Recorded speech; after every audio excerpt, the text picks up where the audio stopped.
seringkali kita mendengar ayat-ayat tentang hijrah, tentang jihad, ya, selalu diawali dengan kata-kata al-amwal, ya. Alladzina amanu wa hajaru wa jahadu fi sabilillahi bi amwalihim wa anfusihim. Artinya kalau kita mau berubah, ya, hijrah itu dalam arti kata kita akan melakukan satu perubahan. Kalau kita mau berubah maka hijrahlah gitu. Jadi kalau kita mau berubah, ya, kata Allah, kuatkanlah al-mal, ya. Al-mal itu bermakna ekonomi, harta. Harta itu adalah ekonomi, ya. Kenapa? Karena ketika manusia diciptakan, Allah sudah berikan dua bekal kepada manusia. Yang pertama adalah wasilatul haya, ya, sarana-sarana kehidupan. Waladhi khalaqalakum ma fil ardi jami'a. Dia telah menjadikan untuk kamu apa-apa yang ada di langit dan di bumi semuanya. Ya. Nah, untuk mengeksplorasi ini, maka Allah juga berikan guidance-nya, ya, penuntunnya, yaitu Al-Qur'an. Man tabi'a hudaya fala khaufun 'alaihim walahum yahzanun, katanya. Bang siapa mengikuti petunjukku maka tidaklah khawatir atas mereka dan tidaklah takut, ya. Mereka tidak perlu khawatir. Artinya apa? Bahwa perubahan ekonomi ini bisa kita dapati kalau dalam Islam ini adalah manakala kita mau melakukan merubahnya dari diri kita sendiri gitu, ya. Karena nanti akan tercipta satu takwinul ummah, pembentukan ekonomi umat, ya, secara makronya, ya. Dari sisi ekonomi konven, ya, kalau kita belajar di ekonomi, kampus-kampus ini selalu mengatakan bahwa bapak ekonomi kita itu adalah Adam Smith, ya. Contoh misalnya bahwa perubahan ekonomi ini selalu ditandai dengan pertumbuhan, ya. Nah, ketika bicara pertumbuhan, maka ada dua model. Yang pertama adalah ekonomi klasik dan ekonomi modern. Ya. Agak ini ya, kresek-kresek ya. Bisa dinonaktifkan dulu yang belum ini.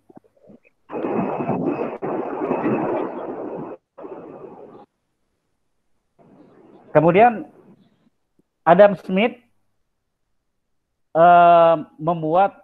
mengartikan bahwa ekonomi klasik itu dia melakukan satu analisis yang didasarkan kepada kepercayaan, ya. Dia larikan kepada spiritual. Dan ini yang pernah dilakukan Imam Ghazali ataupun Ibnu Khaldun 200 tahun sebelum Adam Smith lahir, ya. Bahkan ekonomi modern juga yang dikembangkan oleh Harold Domar gitu, ya, intinya tentang investasi. Ini juga sudah dikembangkan oleh Ibnu Khaldun dalam kitabnya Muqaddimah. Bahkan sebelum Ibnu Khaldun lahir, Imam Ghazali dalam Ihya Ulumuddin juga mengembangkan. Dia bicara tentang economic growth, pertumbuhan ekonomi. Dia bicara tentang al-fulus, tentang konsep uang, ya, bahwa uang itu bukanlah sebagai komoditi, tetapi uang hanya sebagai alat tukar. Jadi apa yang dilakukan, yang dipelajari oleh kita di kampus-kampus ini sebenarnya ini sudah dikaji oleh para ulama-ulama kita terdahulu, ya, ulama-ulama klasik kita. Nah, kemudian faktor-faktor daripada pertumbuhan dalam perubahan ini ada 4 faktor. Yang pertama adalah sumber daya. Indonesia memiliki sumber daya yang luar biasa, ya, sumber daya manusia. Cuma karena sekali lagi kadang-kadang intelektual atau keilmuan dari para pakar-pakar di Indonesia ini kurang mendapat tempat, ya, kurang mendapat tempat di pemerintahan, kurang mendapat, sehingga mereka menjadi pakar-pakar di luar negeri, ya. Mereka dibayar mahal di Jepang, di Amerika, di kampus-kampus besar. Rata-rata yang menjadi think tank-nya itu adalah dosen-dosen justru orang-orang Indonesia juga gitu, ya. Bayangkan kalau Jepang itu memanggil semua. Bahkan Cina sekarang sudah memanggil semua yang ada di negara-negara itu supaya kembali ke Cina. Gitu. Ini Indonesia kalau mau berlaku seperti itu luar biasa, ya. Kemudian sumber daya alam kita ini luar biasa. Laut kita 5 juta hektar dengan lokasi dekat Katulistiwa. Artinya apa? Di situ ada 50 juta megawatt yang kalau saja Indonesia sudah beralih negaranya menjadi bertransformasi menjadi teknologi, ya, banyak ahli teknologi, maka ini bisa diberdayakan sehingga listrik di Indonesia ini bisa menerangi seluruh negeri Indonesia, bahkan bisa lebih, ya, bisa diekspor. Tapi sebaliknya kita PLN-nya rugi sampai triliunan, gitu kan? Artinya apa? Ada sumber daya alam yang belum dikelola, ya. Kemudian yang ketiga adalah ilmu pengetahuan dan teknologi. Nah, sekali lagi ilmu pengetahuan dan teknologi. Sejalan dengan pergantian Kementerian Pendidikan, maka peraturan ini berubah-ubah, ya. Karena perubahan peraturan, perubahan mindset dari para pemangku kepentingan, ya, Pak Menteri ini, sehingga teknologi di Indonesia ini gamang. Buntut-buntutnya akhirnya orang lebih percaya suka kuliah ke luar negeri dibandingkan kuliah di Indonesia, gitu. Begitu juga dosen-dosen di Indonesia itu lebih senang ngajar di luar negeri dibandingkan ngajar di Indonesia, ya. Jadi ini yang menyebabkan transformasi teknologi kita ini terkadang ketukar, gitu, ya. Di Malaysia itu banyak sekali orang-orang Indonesia yang ahli-ahli itu, ya. Itu luar biasa, mereka ngajar di sana, di Jepang juga, ya. Bahkan salah satu profesor di UI itu sampai sekarang masih di Jepang, nggak pulang-pulang itu, ya, dosen saya di UI itu. Kemudian sumber daya modal. Nah, satu lagi modal. Indonesia ini kalau dibilang sumber daya modal ini sebenarnya cukup, ya. Tapi kenapa? Karena tidak syar'inya mereka memperoleh dana-dana itu sehingga banyak sekali dana-dana Indonesia yang keluar. Jadi nggak heran kalau umpamanya Presiden Jokowi mengatakan bahwa ada 11 triliun dolar dana kita di luar. Itu memang benar-benar gitu, ya. Artinya apa? Mereka yang memang nggak cinta sama Indonesia, mereka taruh dananya di luar. Ini yang menyebabkan akhirnya kita banyak hutang, ya. Nah, sekarang Islam akan mencoba, di Indonesia ini sudah ada namanya undang-undang zakat, ada namanya undang-undang wakaf, ya. Nanti kita bicara betapa dahsyatnya wakaf, ya. Jadi dengan dia melakukan Islamic Social Finance ini mengembangkan, maka insya Allah ini akan menjadikan satu tulang punggung pembangunan di Indonesia, ya. Ini memang baru dimulai gaungnya ini, karena undang-undangnya juga baru keluar tahun 2004, ya. Undang-undang 2004, kemudian PP-nya 2006, kemudian sudah mulai menggeliat, ya, tentang Islamic Social Finance, ya.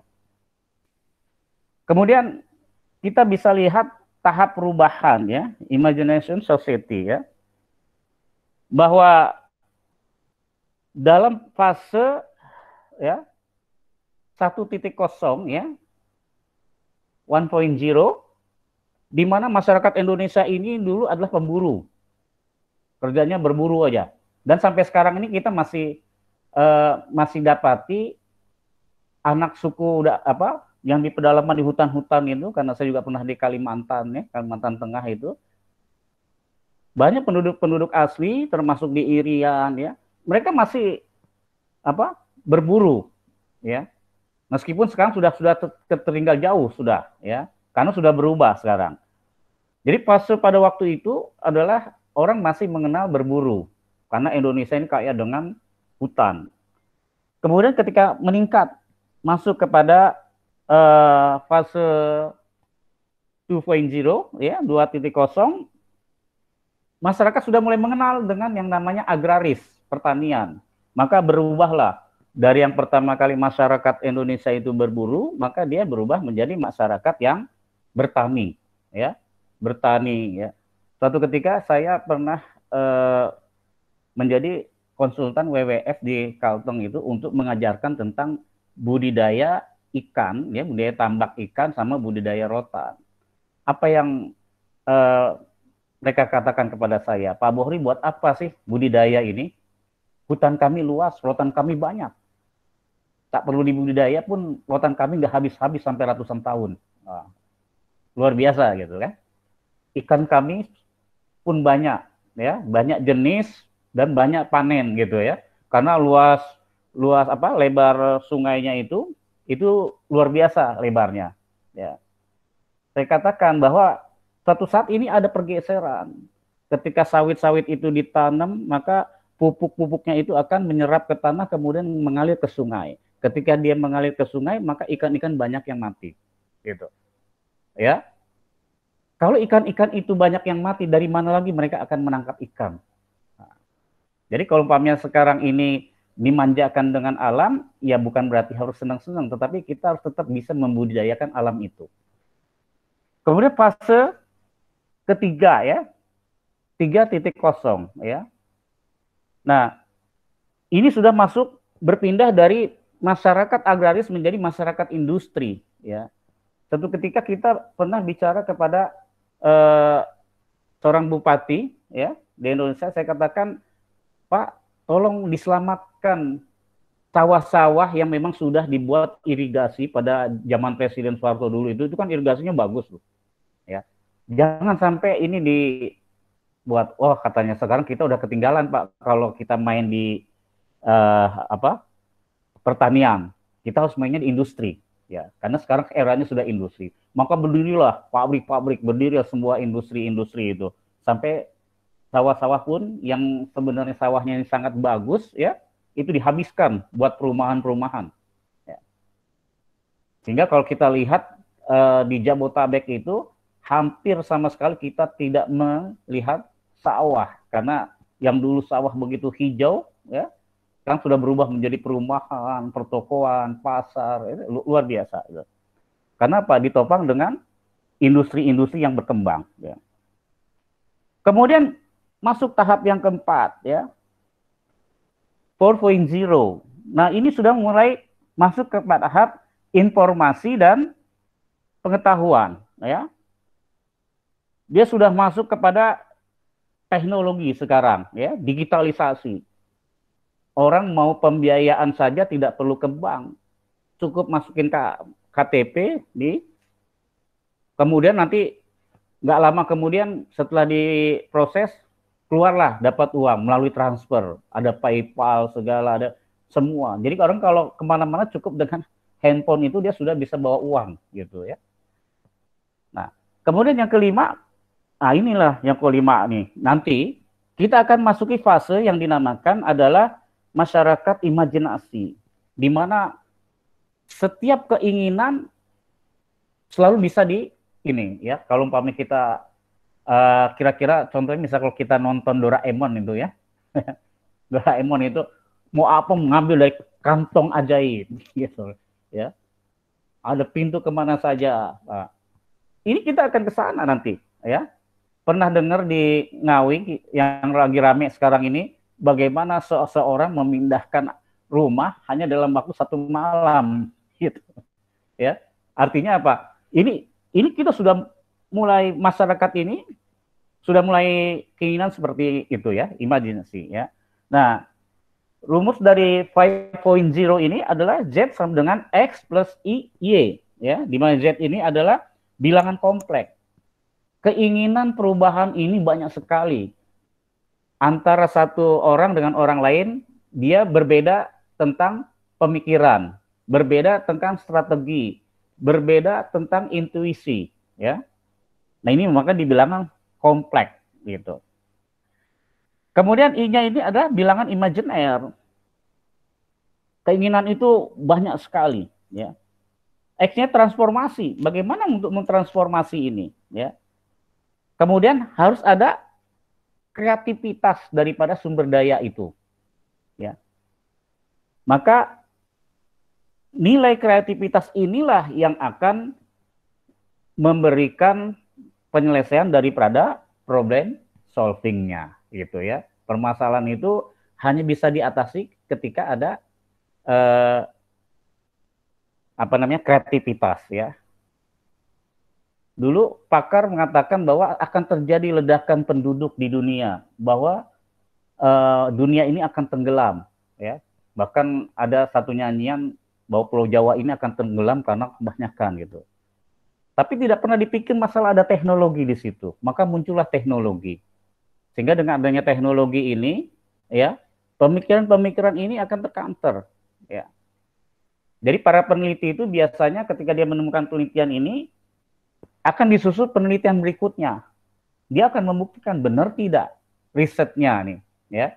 Karena yang namanya Allah telah memberikan perputaran waktu, ya, bahwa semuanya itu berputar pada porosnya, ya.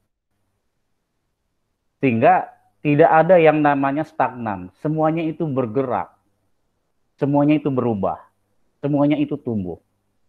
Baik itu ekonomi, sosial, budaya, semuanya itu dia bergerak. Itu yang disebut dengan harokah. Nah, teman-teman sekalian, kondisi ekonomi perdagangan kita bisa lihat di sini, Q1, Q2, Q3, ya. Ini Q1 di 2020 ini, Tiongkok itu minus sampai 6,8. Ya. Kondisi ekonominya minus sebenarnya itu. Makanya Tiongkok itu membabi buta menarik orang-orang yang ada di negara ini untuk masuk ke dalamnya kembali untuk menggerakkan. Kemudian yang kedua, kebijakan luar negerinya ngawur juga. Dia akan mengakui hak milik negara-negara lain. Sehingga kalau kita lihat sekarang ini rame, ya, di Laut Cina itu. Ya, waktu saya di Thailand itu saya menatapi Laut Cina itu luar biasa sunyi gitu ya. Tenang, perasaan nelayan biasa mengambil laut gitu. Jadi, kehidupannya biasa. Sekarang dipenuhi dengan kapal-kapal perang yang siap tembak menembak gitu. Nah, ini kan dahsyat. Bayangkan kalau umpamanya Cina sama Amerika terjadi perang, maka yang rusak ini adalah negara-negara sekitarnya, termasuk Indonesia juga akan kena imbas gitu. Kemudian Amerika memang tumbuh 0,3%, tapi tidak begitu besar, ya. Bukan tumbuh, tapi turun kalau dibandingkan dengan tahun-tahun sebelumnya. Tapi dibandingkan dengan Tiongkok masih bagus. Kemudian Singapura minus 2,2, ya. Karena kondisi pandemik ini menyebabkan geliat ekonomi ini akan susah. Kemudian Korea masih kuat 1,3. Vietnam masih kuat, ya. Kemudian Hong Kong dengan adanya undang-undang keamanan nyungsep lagi ekonominya. Bahkan Inggris sudah welcome, silahkan orang Hong Kong yang mau menjadi warga negara Inggris gitu ya. Ya, dengan adanya undang-undang keamanan Cina di Hong Kong ini, maka orang sudah tidak berani lagi mengkritik, sudah tidak berani lagi berkarya karena selalu aktivitasnya ini diawasi, ya. Kemudian Uni Eropa juga rata-rata mereka minus, ya. Bagaimana dengan Indonesia? Nah, Indonesia ada dua pendapat di sini. Yang kedua-dua pendapatnya sebenarnya benar, ya, yang seperti BPI di pertama persen, ya,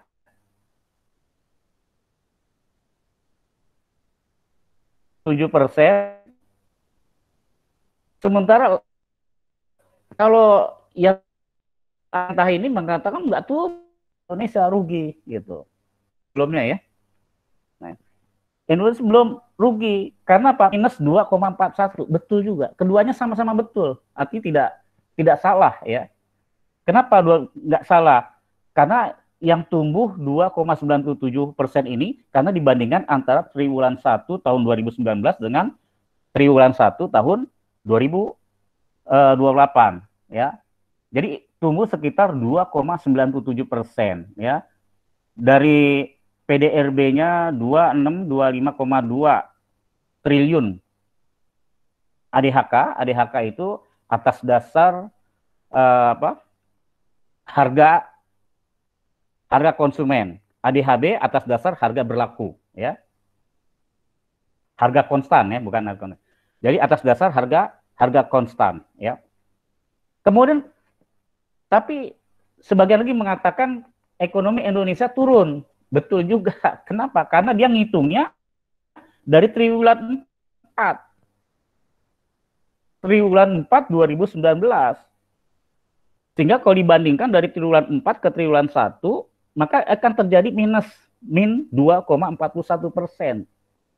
Sehingga dikatakan bahwa Indonesia minus ekonominya. Nah, gitu. Kenapa? Karena mereka membandingkan dari triwulan 4 kepada triwulan 1. Di satu sisi, pemerintah mengatakan ekonomi Indonesia tumbuh 2,97. Betul juga, nggak salah. Kenapa? Karena menghitung dari triwulan 1 ke triwulan 1 lagi. Ya, artinya dari triwulan 1 2019 ke triwulan 1 2020, dia tumbuh sebesar 2,97%. Ya, meskipun kecil, yang penting judulnya tumbuh. Gitu. Ya. Kemudian bagaimana pekerja formal dan informal? Ya, berdasarkan data BPS ini, kita dalam 3 tahun terakhir ini ada kenaikan dari pekerja formal. Nah, kebanyakan kita salah persepsi, seolah-olah menganggap bahwa yang namanya pekerja formal, ya, itu mereka adalah bekerja gitu. Sehingga dulu zaman Presiden Soeharto, biar supaya Indonesia dibilang negara yang produktif, artinya masyarakatnya bekerja, maka dia membuka lapangan pekerja PNS besar-besaran. Nggak apa-apa lah, gaji sedikit kecil nggak apa-apa, yang penting bekerja gitu. Padahal sesungguhnya masyarakat Indonesia itu tidak bekerja itu bukan berarti dia bukan nganggur gitu ya. Bukan berarti dia nganggur. Tapi justru pekerja informal ini dia adalah wirausaha sejati, entrepreneurship, ya. Karena pekerja informal itu dia ada berusaha sendiri disebutnya, berusaha dibantu oleh buruh, kemudian pekerja bebas ya, seperti tukang gorengan, tukang beca, ya. Mereka itu adalah pekerja informal. Kemudian pekerja keluarga yang tidak dibayar. Ada satu keluarga yang membuat home industry di mana karyawannya adalah anaknya, istrinya, ya. Tapi bukan berarti mereka itu nganggur. Mereka itu bekerja. Justru dengan semakin banyaknya pekerja informal di Indonesia ini menjadi fundamental ekonomi yang paling kuat di Indonesia, ya. Saya ingat sekali tahun 97 bagaimana krisis moneter terjadi ya di dunia sampai ke Indonesia. Di Indonesia itu yang merasakan krisis itu hanya penduduk perkotaan. Sementara perdesaan sama sekali nggak kerasa, apalagi penduduk Kalimantan nggak pusing dia, ya. Dia nggak mikirin dolar mau naik mau turun, nggak nih. Kalau dia butuh dia tinggal jala ikan, dia dapat ikan. Dia ke hutan, dia bisa dapat kijang, dapat ini ya. Kemudian kalau dia mau rotan, dia tinggal tebang rotan. Artinya nggak ada pengaruh, ya. Kalau untuk yang di pedalaman, di pinggir-pinggir, di desa-desa, karena memang mereka biasa bertransaksi tidak menggunakan dolar, biasa bertransaksi tidak menggunakan uang-uang yang besar. Dia cukup hidup dari lahan di lingkungan, ya. Ada seorang nenek, dia nggak ngerti yang namanya krisis moneter. Bagi dia sama aja. Orang nyari minyak, dia nggak perlu pusing nyari minyak, naik pohon kelapa, ya, suruh orang naik pohon kelapa, dibikinlah kelapa, bikin minyak dari kelapa. Dia mau makan daging, dia tinggal ngambil ayam di kandang, dipotong ayam. Artinya sama sekali nggak merasakan apa itu krisis. Kenapa?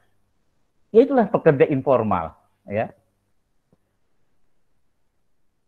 Nah, di 2019 ini turun, ya, pekerja informal ini dari 19 kepada Februari 20, ya, 0,77%. Kebanyakan yang turun ini adalah dari pekerja keluarga tak dibayar. Kemudian kita lihat lagi dari pertumbuhan kelas menengah Indonesia ini masih suka belanja.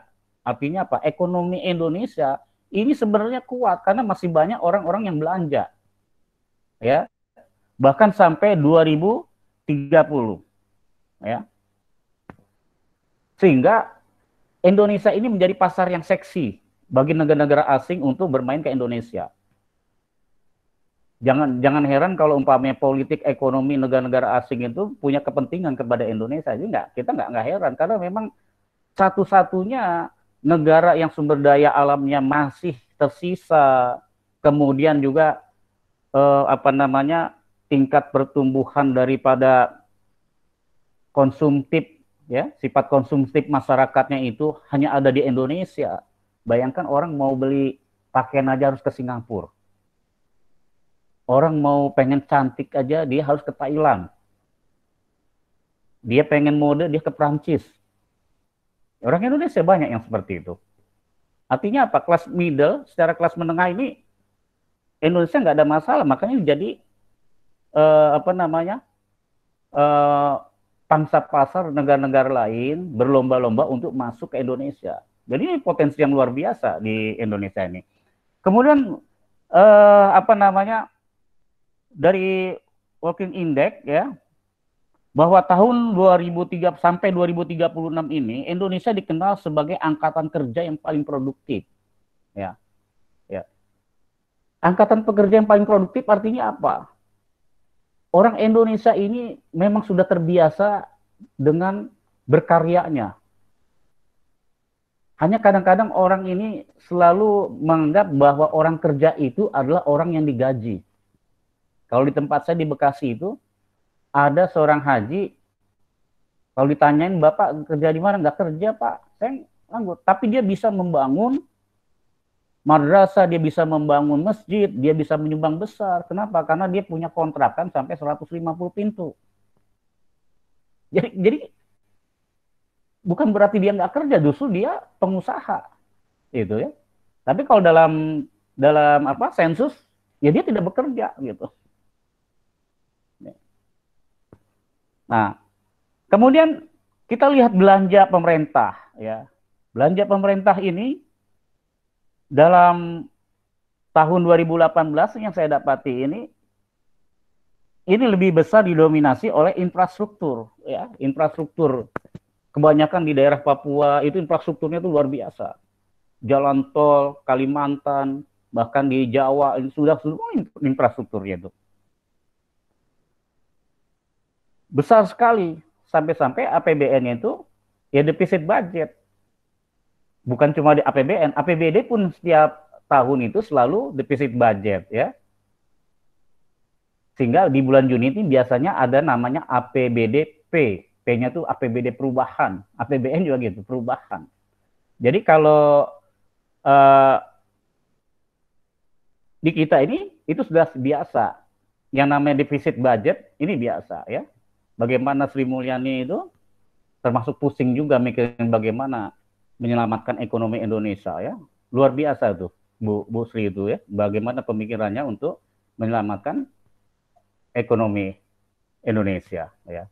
Untungnya beliau sebagai ketua IAEI, maka ya ada perimbangan antara ekonomi yang biasa dipelajari dengan konvensional dengan ekonomi yang sistem Islami, ya. Seperti apa, ya. Kalau di ekonomi Islam itu dia ada dua model, ya. Ekonomi Islam itu ada dua model. Modelnya ada, kalau keuangan itu ada Islamic finance sama Islamic social finance, gitu. Ada dua yang bisa menjadi daya dorong yang luar biasa bagi pembangunan ekonomi di Indonesia, gitu. Nah, kalau di zaman Rasulullah tidak pernah Rasulullah itu merasakan defisit APBN, tidak pernah. Satu-satunya defisit APBN Rasulullah itu adalah pada masa ketika terjadi Futuh Mekah, ya, Futuh Mekah. Wa ra'aitan nasa yadkhuluna fi dinillahi afwaja. Dan kamu melihat berbondong-bondong manusia, ya. Manusia itu berbondong-bondong masuk ke dalam agama Allah. Artinya ketika terjadi Futuh Mekah itu semua orang banyak yang masuk ke dalam ajaran Islam. Dia masuk ke dalam agama Islam. Kenapa? Karena merasa bahwa Islam itu yang paling kaya, Islam itu yang paling baik, Islam itu yang paling modern pada waktu itu, ya. Karena Rasulullah nggak segan-segan membuat Darun Nadwah. Bahkan yang namanya tahanan-tahanan itu dia dilakukan barter oleh Rasulullah. Anda mengajarkan ilmu, setelah selesai maka Anda bebas. Ya. Tapi kebanyakan para tahanan yang diajak barter itu, mereka nggak mau dibebasin. Ya Muhammad, aku akan tetap di sini. Ya Muhammad, bersama engkau. Saksikanlah. Asyhadu an la ilaha illallah. Jadi satu-satunya defisit budget pada masa APBN Rasulullah itu hanya ketika terjadi Futuh Mekah. Nah, setelah sudah Futuh Mekah sudah berakhir, maka kembali APBN Rasulullah itu berkembang. Bahkan di masa Umar bin Abdul Aziz, ya, sang khalifah ini bingung uang ini mau dikemanakan. Karena semuanya sudah pada cukup semua. Akhirnya dibawalah dana-dana itu buat pembangunan di Eropa. Dulu di Eropa itu terkenal dengan the Dark of Age, tahun kegelapan Eropa, ya. Sehingga Barat itu pada waktu itu kegelapan, ya, itu dibangun, ya. Peradaban-peradaban dibangun, sekolah-sekolah gitu. Sehingga kadang-kadang ketika seorang ilmuwan ini berbicara tentang konsep ekonomi gitu, ya, tiba-tiba dia ingat, oh ini ternyata konsep yang dilakukan oleh Al-Ghazali gitu kan, Ibnu Khaldun gitu, Al-Makriji dengan pajaknya. Ya. Seringkali kalau kita baca buku-bukunya Schumpeter itu ada dia mengutip dari Al-Makriji tentang kebijakan pajak. Ketika pajak dinaikkan, maka motif bertransaksi turun. Ya. Ketika motif bertransaksi turun, maka daya beli turun, kemudian pengangguran banyak, disitulah terjadi chaos, keributan, ya, penjarahan. Tapi ketika pajak diturunkan, motif bertransaksi naik. Ketika motif bertransaksi naik, maka pasar tenaga kerja terbuka. Ketika pasar tenaga kerja terbuka, maka banyak orang bisa bekerja dan menghasilkan, sehingga dia bisa menghidupi keluarganya. Dengan dia bisa menghidupi keluarganya, maka daya belinya meningkat, maka dia pun sejahtera. Nah, itu konsep daripada Islam itu seperti itu. Bayangkan, bisa mendominasi daripada ekonomi-ekonomi sekuler. Makanya jangan heran kalau umpamanya di Inggris itu, kerajaan Inggris ini sekarang sudah mulai membuat yang namanya bank syariah terbesar di dunia. Ya, karena bank Baring, satu-satunya bank paling lama di Inggris itu, dia kolab pada saat krisis kemarin itu. Hancur. Nah, akhirnya apa? Mereka banyak berubah kepada sistem yang Islami. Bolehkah mereka menggunakan sistem Islami? Boleh, karena Islam tidak pernah membatasi apakah dia Muslim atau non-Muslim. Islam membolehkan, ya. Apakah dia itu orang Indonesia atau orang lain? Islam membolehkan. Ini yang disebut dengan rahmatan lil alamin. Kemudian kita lihat kebutuhan belanja, ya, belanja infrastruktur. Banyak sekali kebutuhan-kebutuhan ini dipasok oleh APBN dan APBD. Sekitar 1.978 triliun, ya, 41%. Sisanya dari BUMN. Kemudian kurang lebih sekitar 36,5% ini dari partisipasi swasta yang berkontribusi dalam pembangunan. Ya. Artinya apa? Ini pertumbuhan ataupun perubahan ekonomi di Indonesia ini dia berjalan tidak sendiri gitu, ya. Artinya ada sumbangsi daripada Islamic economic itu sendiri, ya, dari ekonomi Islam itu sendiri. Kemudian kita lihat penerapan ekonomi Islam di Indonesia, ya. Di dunia, ya, global Islamic economic sekarang ini sudah mulai booming, ya. Silakan next itu berikutnya, slide berikutnya, 2 slide lagi. Jadi the global Muslim, ya,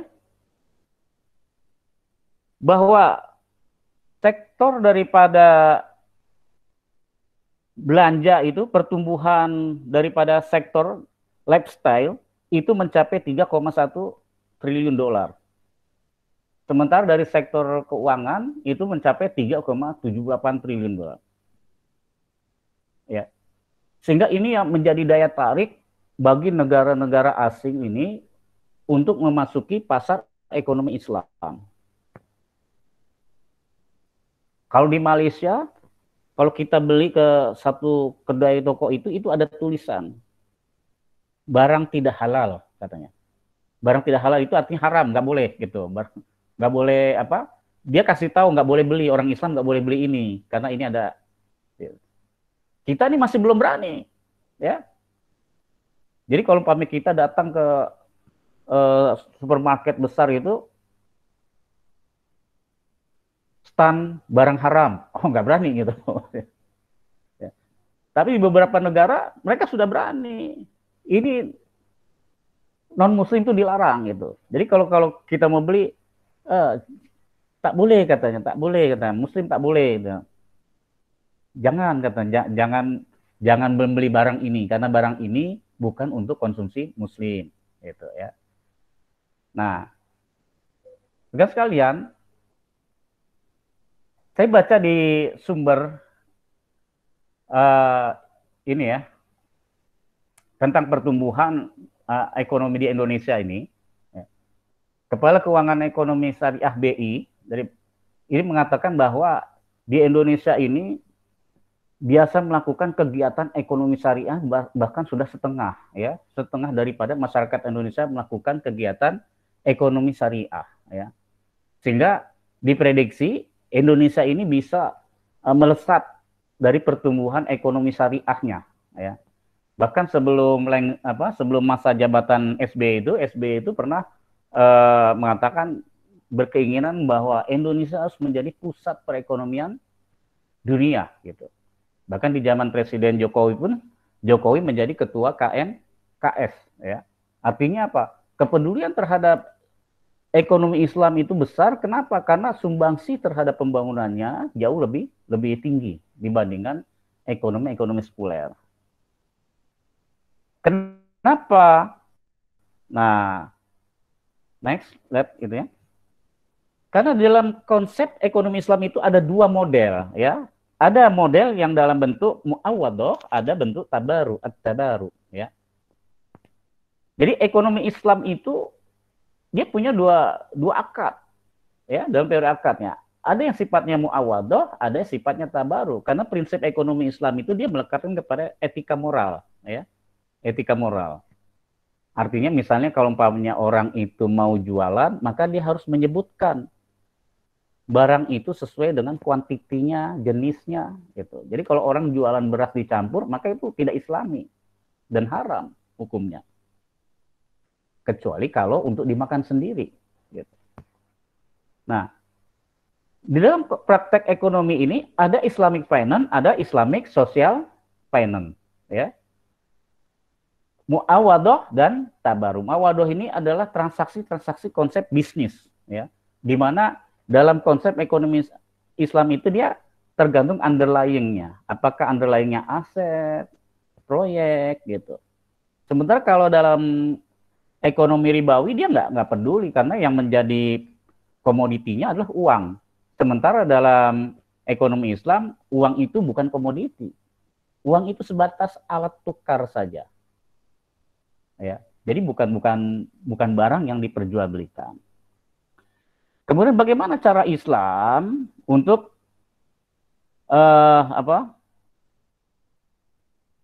menghidupkan ekonomi di Indonesia? Dalam cetak biru, ya, dalam sumber bank Indonesia ini cara Islam menghidupkan ini ada dua model, ya, dari harta itu, ya, dari perolehan harta, teori kepemilikan, ya, bahwa harta ini bisa kita peroleh dari kita bekerja kepada orang lain atau kita bekerja dengan tangan kita, gitu. Itu adalah kepemilikan. Kemudian ketika sampai nisabnya maka kita harus mengeluarkan zakat, ya.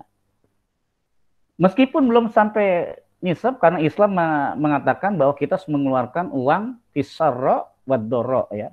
Baik susah maupun senang itu diperbolehkan. Itu yang disebut dengan infak sedekah, ya, atau wakaf sekarang ini.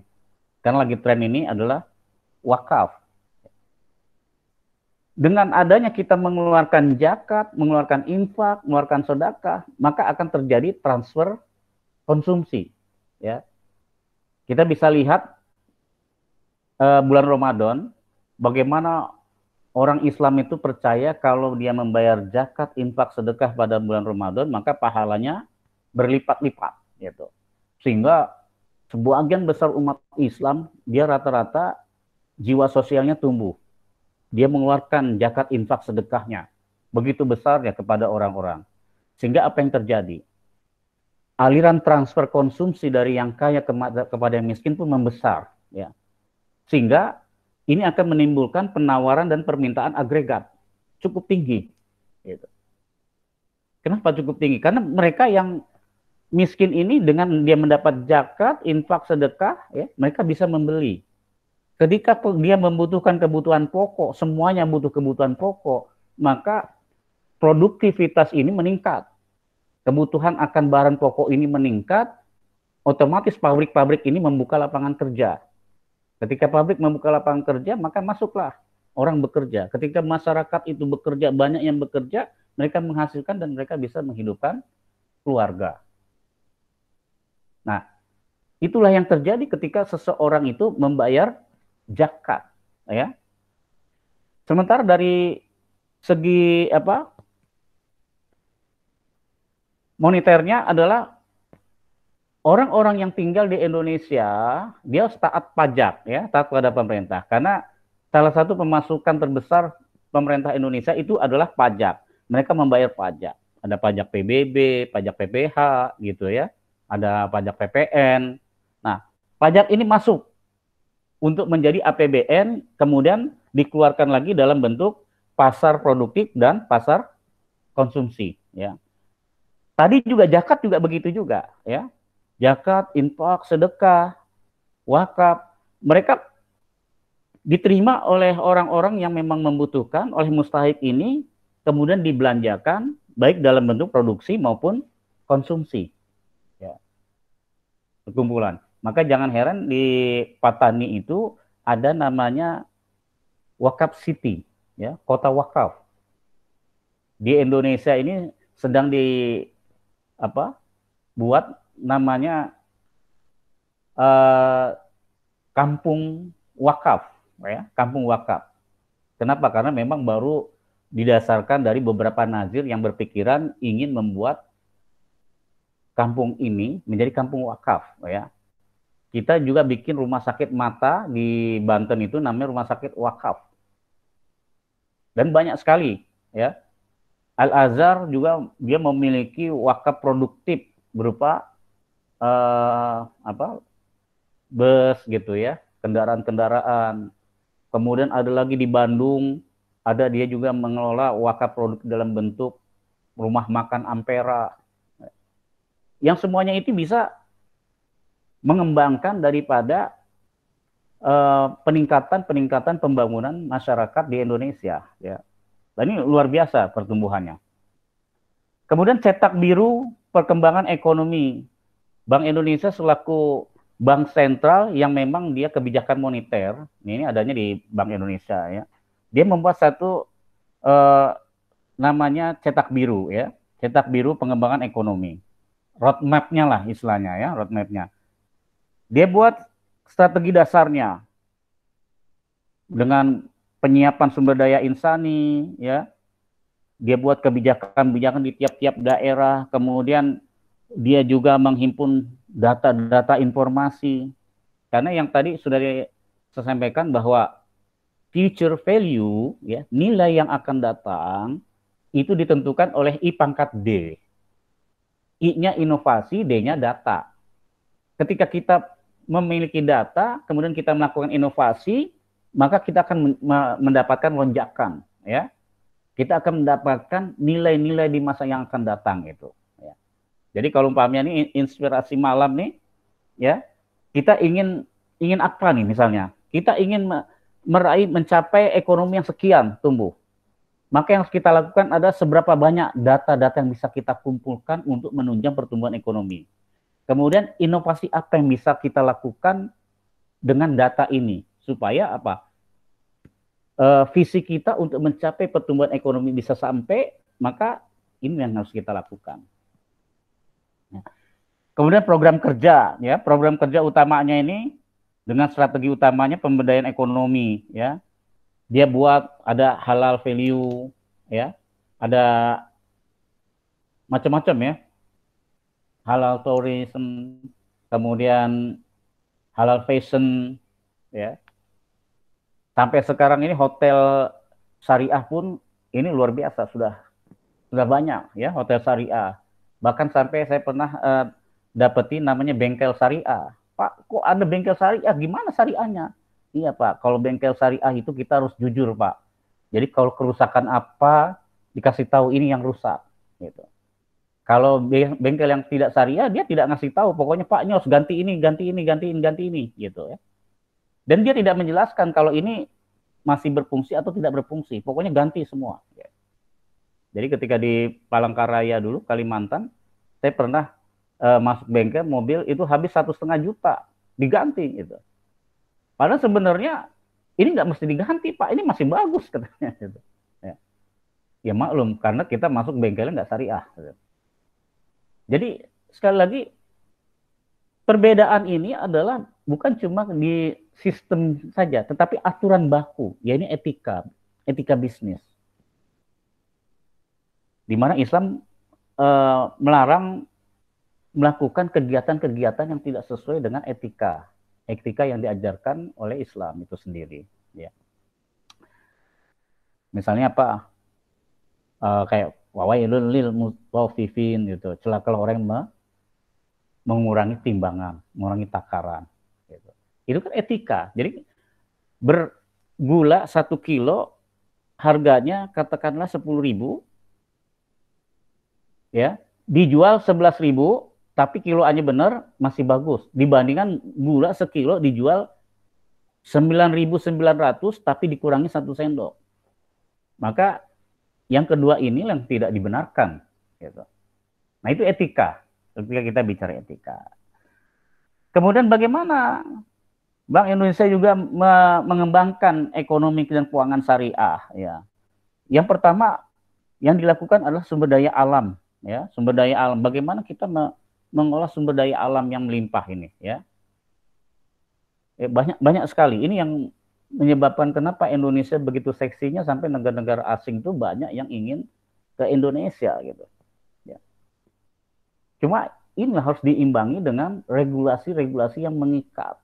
Jangan regulasi-regulasi yang berpihak kepada kepentingan pengusaha saja gitu. Tapi harus mengikat kepada kepentingan masyarakat banyak ya.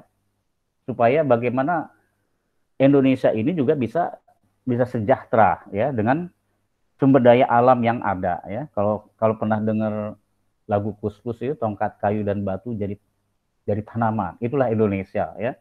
Artinya negeri yang luar biasa ya. Kemudian yang kedua adalah keunggulan demografis ya untuk pasar produk halal terbesar di dunia. Bayangkan kurang lebih sekitar 68% ya. 70-an ya, 78% umat Islam di Indonesia itu kalau dilihat dari hasil penelitian prevalensi masyarakat terhadap ekonomi Islam, mereka besar kenapa? Karena ini adalah ajaran katanya. Artinya apa? Bahwa masyarakat Islam sebagian besar ini dia memiliki quwwatur ruhiyah. Meskipun dalam tanda kutip kadang-kadang dia nggak sholat, kadang-kadang tapi ketika disentuh Islam girohnya tinggi sekali gitu. Ya. Kenapa Bapak nabung di bank syariah? Saya pengen yang Islami Pak gitu. Ini hasil penelitian beberapa teman-teman bahwa faktor masyarakat kepada menabung gitu ya, membiayai ya karena senang gitu ya, senang dia dengan kalau saya ke bank syariah Pak, saya dapat dua keuntungan. Satu adalah keuntungan kita dapat bagi hasil, kedua keuntungan kita dapat pahala Pak, karena ini adalah ajaran Islam. Nah, ini menarik. Sementara dari non Muslim saya senang Pak, kenapa? Yang pertama saya dapat untung, yang kedua di dalam Islam itu dia terbuka gitu. Tidak ada dusta ya. Sehingga banyak orang-orang baik yang non muslim maupun dari negara lain itu berinvestasi di perbankan syariah di Indonesia ya. Kan banyak orang masuk ke industri perbankan syariah. Kemudian karakter keuangan syariah ya yang memang boleh dibilang luas, banyak. Bahkan MUI ini sudah mengeluarkan ratusan fatwa, DSN ini mengeluarkan ratusan fatwa tentang bagaimana konsep transaksi. Kemudian fokus pengembangan kepada halal supply chain ya. Ini juga dilakukan oleh Bank Indonesia. Nah, prinsip dasar ya bagaimana ekonomi Islam ini meningkatkan tentang kewajiban seseorang dalam hal zakat ya.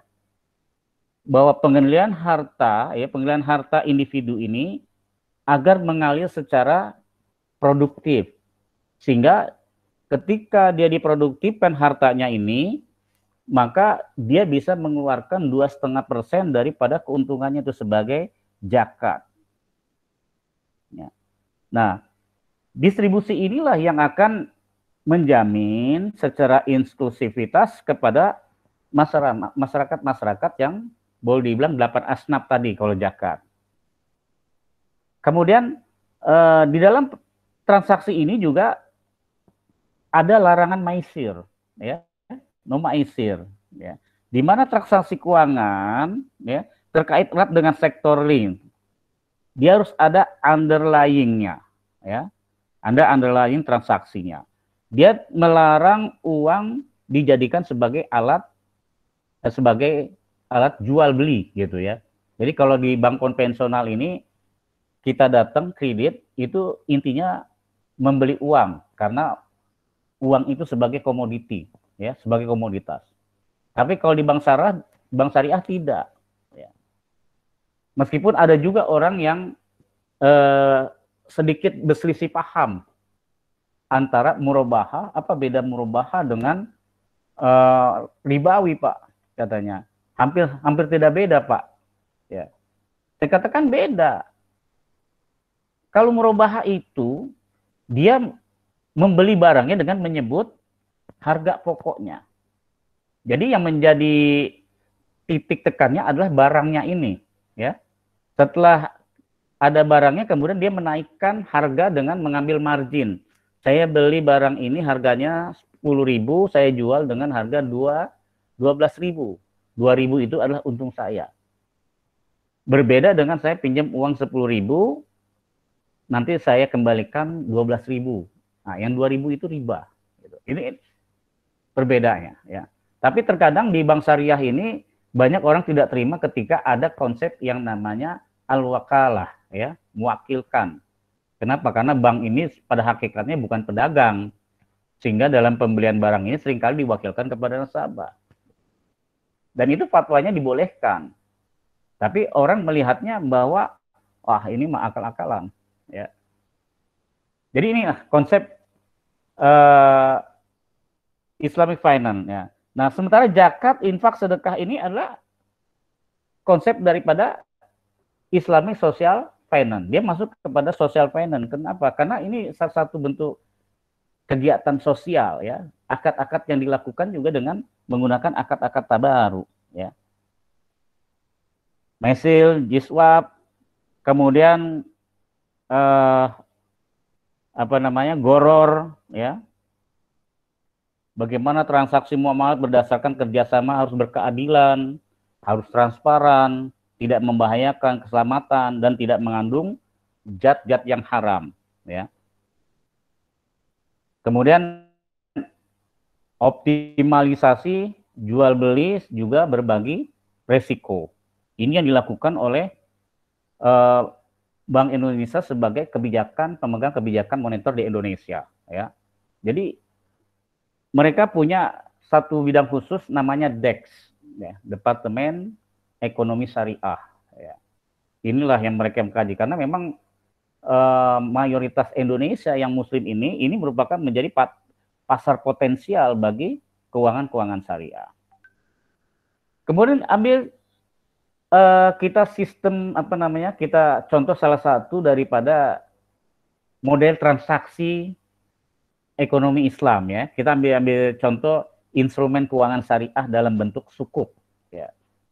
Ini sukuk. Kenapa saya ambil sukuk ini? Karena ini sangat mudah bisa kita pahami buat teman-teman sekalian ya, bahwa pemerintah pun menyediakan namanya SBSN, sertifikat ya apa?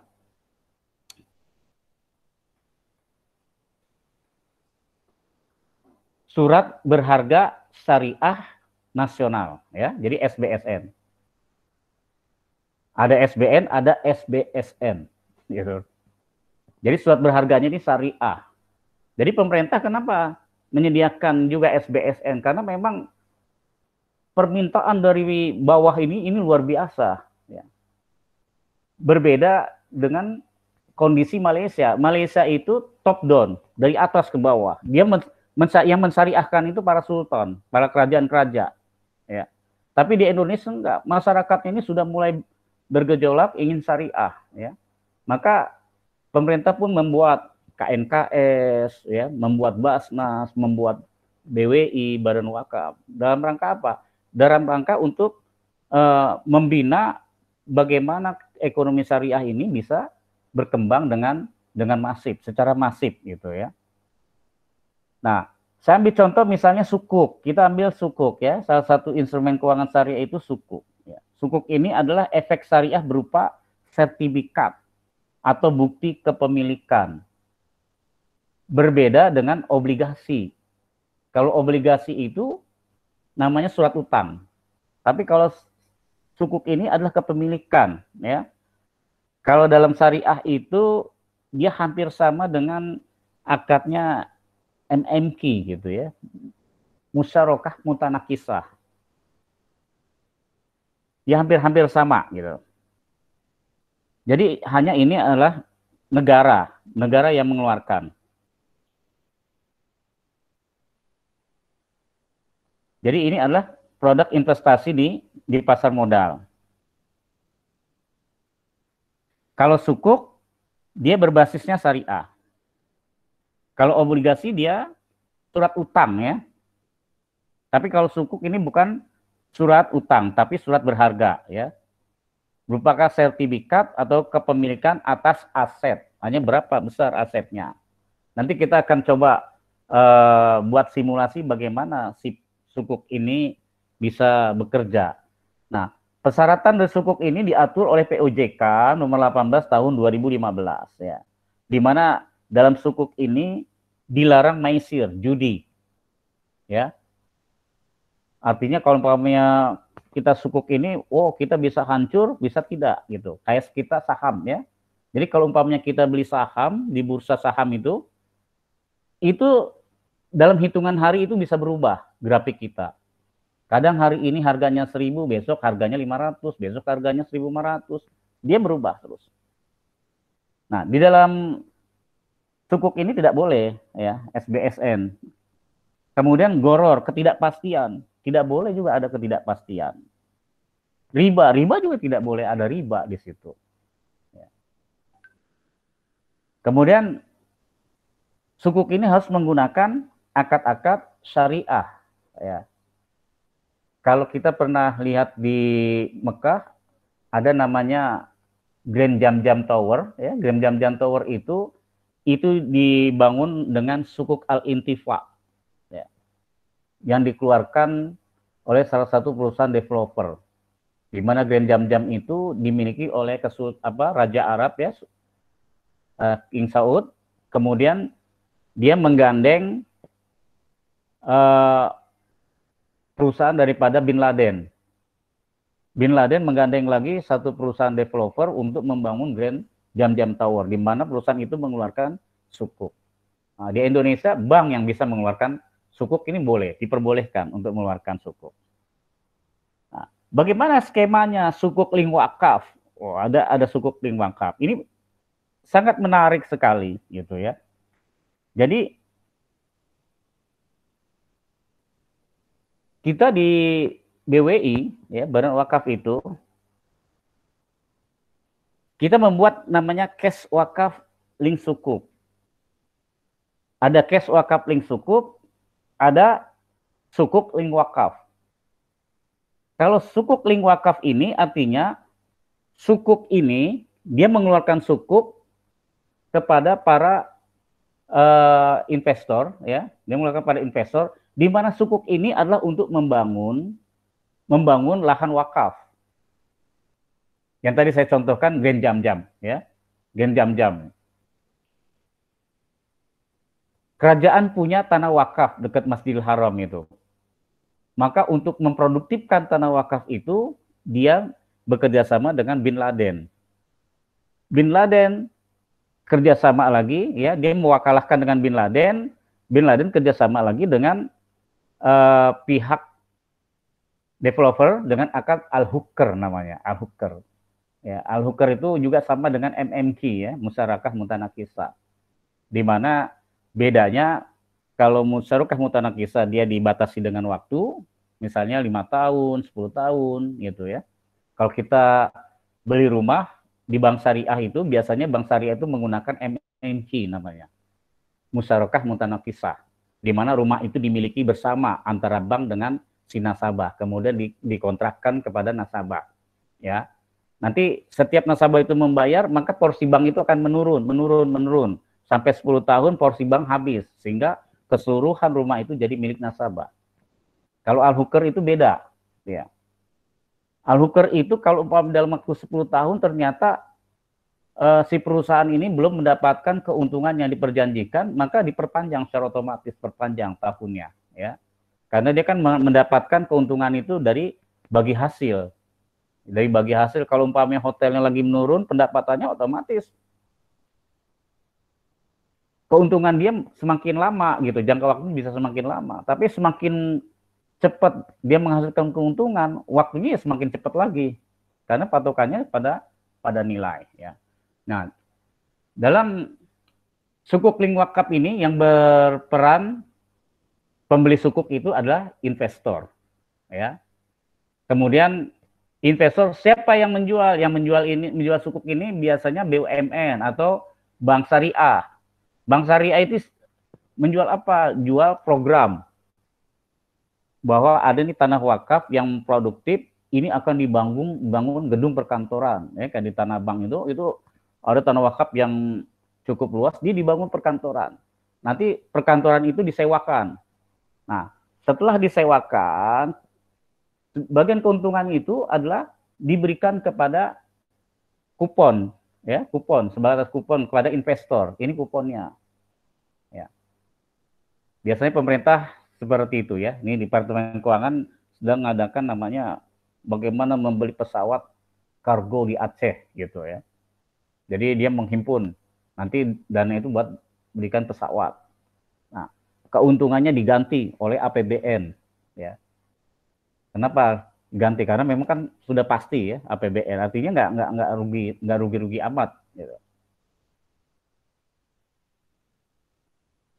Nah, nanti ketika tanah wakaf ini berubah fungsinya dari tanah yang cuma ini, tapi karena lokasinya sangat produktif, kemudian dibangun menjadi tower. Setelah itu disewakan, nah itulah hasilnya diberikan sebagian kepada investor, sebagian lagi kepada bank, sebagian lagi kepada si nazir, pemilik tanah itu. Nah, jika batas waktunya katakanlah sampai 30 tahun, maka seluruh bangunan itu jadi milik wakaf. Artinya apa? Dana wakaf ini berkembang. Yang tadinya asetnya cuma tanah, sekarang berubah menjadi tanah dan gedung perkantoran. Sehingga hasilnya ini bisa diberikan kepada mauquf alaih. Mauquf alaih itu adalah para penerima manfaat. Siapa para penerima manfaat? Dia berbeda dengan zakat. Kalau zakat itu 8 asnaf, kalau wakaf itu dia tidak terikat kepada 8 asnaf. Tapi dia bisa juga dipakai buat infrastruktur.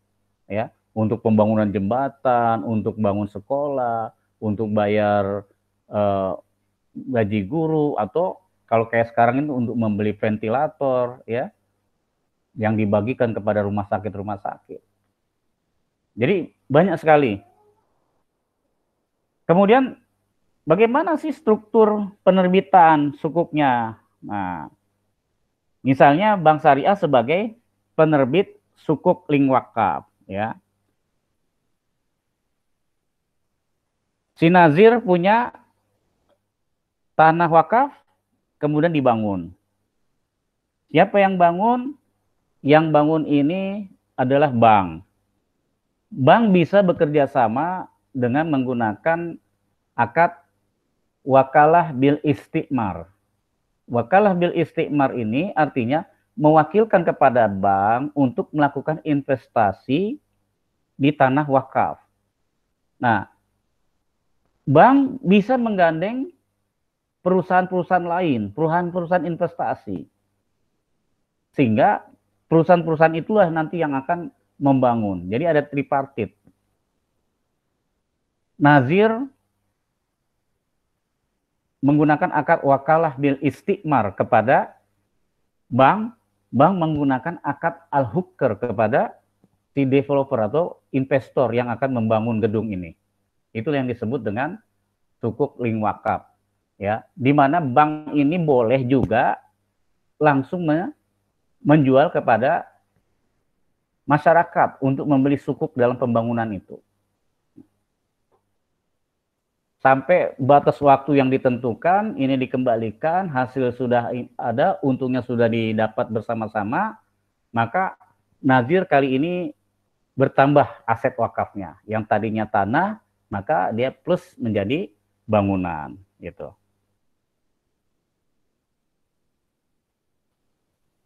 Oke, itu sukuk link wakaf ya. Kemudian ada lagi namanya LKS. Bisakah LKS ini lembaga keuangan syariah, dia bisa menerbitkan sukuk link wakaf ya. Nazir A misalnya dia punya spesifikasi wakaf produktif dalam bentuk properti ya. Sehingga kerjasamanya dia dengan bank itu untuk membangun properti, apakah rumah sakit ya, hospital. Kemudian Nazir B dia punya misalnya transportasi ya, kayak misalnya Nazir Al-Azhar itu dia spesifikasinya ya familiar dalam apa kendaraan ya. Kemudian ada lagi misalnya khusus rumah sakit, misalnya dompet duafa, dia spesialisasi itu wakaf dengan rumah sakit. Banyak sekali rumah sakit yang didirikan ya. Nadir yang satu lagi adalah penggilingan padi spesialisasinya di pengadaan pangan gitu. Nah, proyek-proyek itu bisa disinergikan dengan LKS dalam penerbitan sukuk ya, sukuk link wakaf. Kenapa? Karena proyek-proyek ini merupakan adalah wakaf sifatnya, wakaf yang disebut wakaf produktif. Kenapa wakaf produktif? Karena wakafnya ini menghasilkan ya, berbeda dengan wakaf sosial. Kalau wakaf sosial itu wakaf itu untuk masjid, wakaf itu untuk kuburan, wakaf itu untuk sekolah. Itu adalah wakaf-wakaf sosial. Kalau cash wakaf link sukuk beda lagi. Cash wakaf link sukuk itu orang mewakafkan uangnya untuk membeli sukuk. Tapi wakafnya sifatnya temporari, wakaf temporer. Dia mewakafkan uangnya selama 5 tahun, kemudian nanti setelah 5 tahun selesai, dikembalikan lagi uangnya, ya. Artinya apa? Pahalanya mengalir seperti mata air, dia mengalir terus, wakaf. Uang yang dia wakafkan bisa kembali lagi, karena sifatnya adalah temporer. Ya. Sukuknya buat pembangunan infrastruktur negara, ya, pembangunan jalan tol, pembangunan ini. Sehingga dengan konsep ekonomi Islam yang salah satunya dengan model sukuk ini insya Allah ini bisa menggantikan utang-utang negara. Jadi negara ini nggak perlu lagi berhutang untuk pembangunan infrastruktur. Cukup bisa mengoptimalisasi peran masyarakat muslim ini untuk wakaf membeli sukuk kepada negara. Satu sisi yang membeli sukuk ini dapat kupon, ya. Kuponnya ini bisa dilakukan untuk pembangunan, wakaf, untuk duafa, pokoknya untuk segala keperluan lah ya. Sementara pembangunan sukuk ini ya, yang untuk dibangun proyek-proyek dari sukuk ini bisa dibangun untuk jalan tol, jembatan, pembangunan sekolah yang dilakukan oleh negara. Sehingga pembangunan di Indonesia ini bisa berjalan.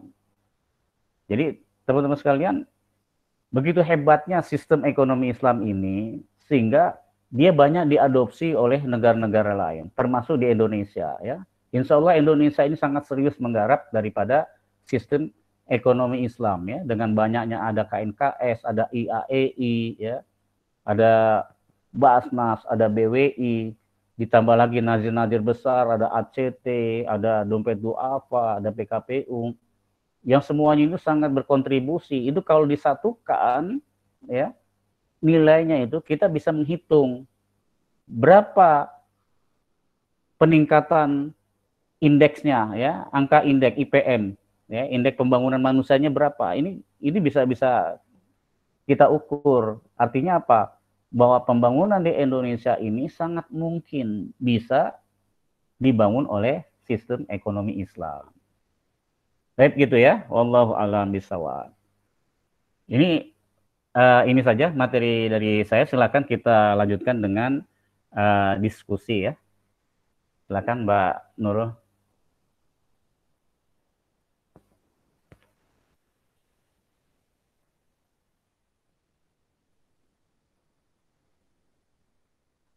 Dibuka dulu moodnya.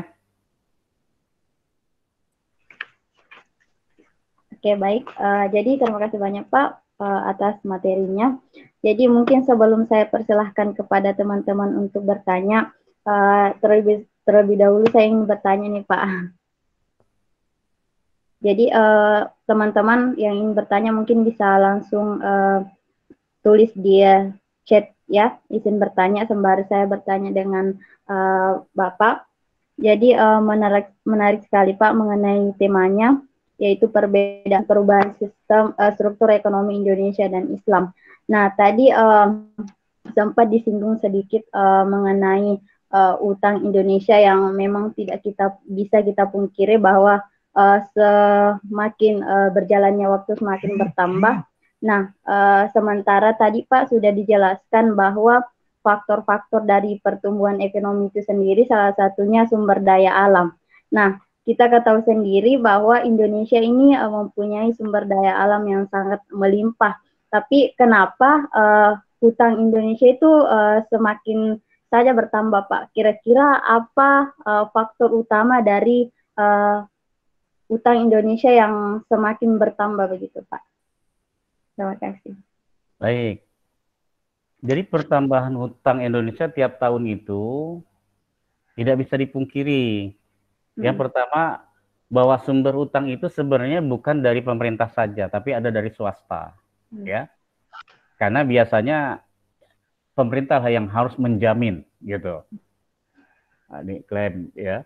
Nah, repotnya ketika swastanya ini dia tidak memiliki etika moral, gitu. Artinya dia mengemplang uang.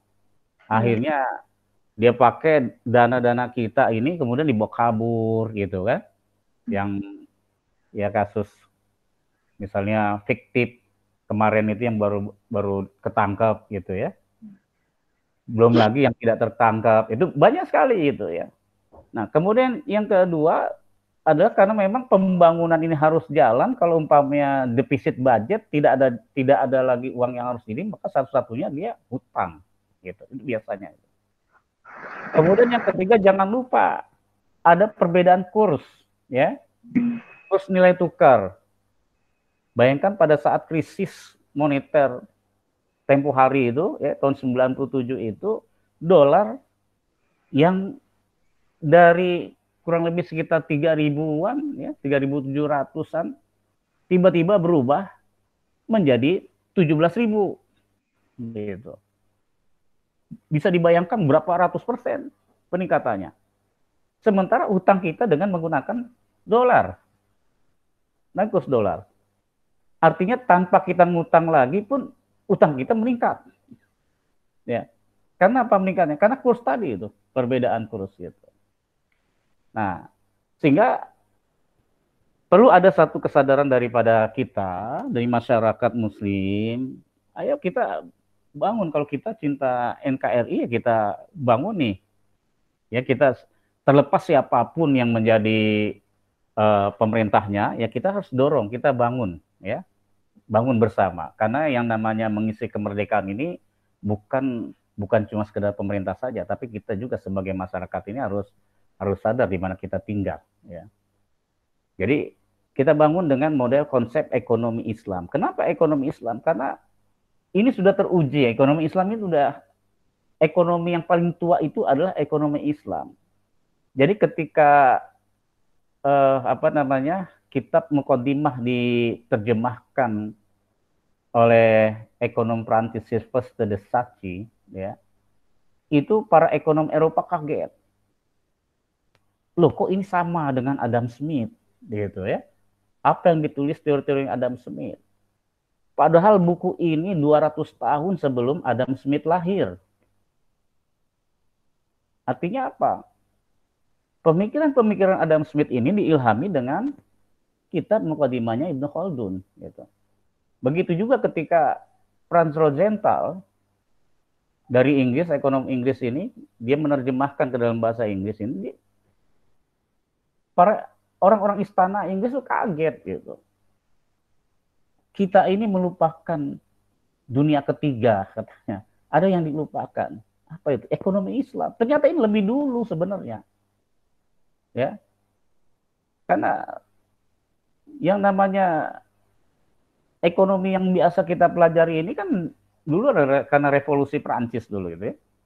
Sementara ekonomi Islam ini dari mulai zaman Rasulullah. Dan begitu merebaknya pada masa Umar bin Abdul Aziz. Bahkan konsep wakaf uang ya, yang dilakukan oleh Umar bin Abdul Aziz ini dipraktekkan oleh dunia pendidikan di luar negeri. Setingkat Harvard University, Oxford. Dia menyebutnya endowment fund namanya, endowment. Ya. Endowment itu adalah konsep sistem ekonomi Islam dengan menggunakan konsep tabaru tadi itu. Artinya apa? Orang bersedekah di mana uangnya itu dikelola. Ini yang disebut dengan wakaf uang namanya, dikelola. Nanti begitu hasilnya, ini yang dipakai untuk beasiswa, kemudian untuk pembangunan kampus gitu ya. Wakafnya tetap ya. Uang yang disedekahkan itu diberikan sukuk atau didepositokan ya. Atau reksadana syariah gitu. Hasilnya dipakai. Nah, di Indonesia sekarang sudah mulai ya. Universitas Airlangga sudah mulai. Kemarin baru masuk UIN Sunan Kalijaga ya.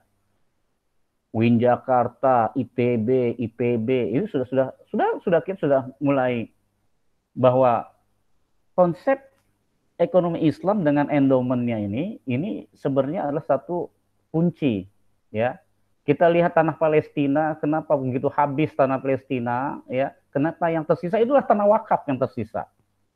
Karena wakaf tidak bisa dibeli, tidak bisa diperjualbelikan, tidak bisa dijaminkan gitu. Nah, ini seperti itu ya, Mbak Nurul ya. Artinya bahwa utang Indonesia ini ya memang bukan cuma pemerintah aja yang, tapi swasta juga yang menjamin pemerintah, sehingga besar. Di satu sisi juga masalah kurs nilai ini juga mempengaruhi utang itu akan besar. Banyak pabrik-pabrik Indonesia dulu tutup pada saat, kenapa? Karena hutangnya gede gitu ya. Saya punya nasabah dulu, barangnya impor. Dia pinjam, katakanlah dia pinjam waktu itu adalah $1 juta ya dari sana. Di kurs di Indonesia dulu masih sekitar 4 ribuan ya, 3 ribuan. Tiba-tiba melonjak kursnya 17.000, bayangkan. Kalau 4.000 saja kali 1 juta aja udah 4 miliar. Ya. Ketika udah menjadi 17.000 itu berapa miliar?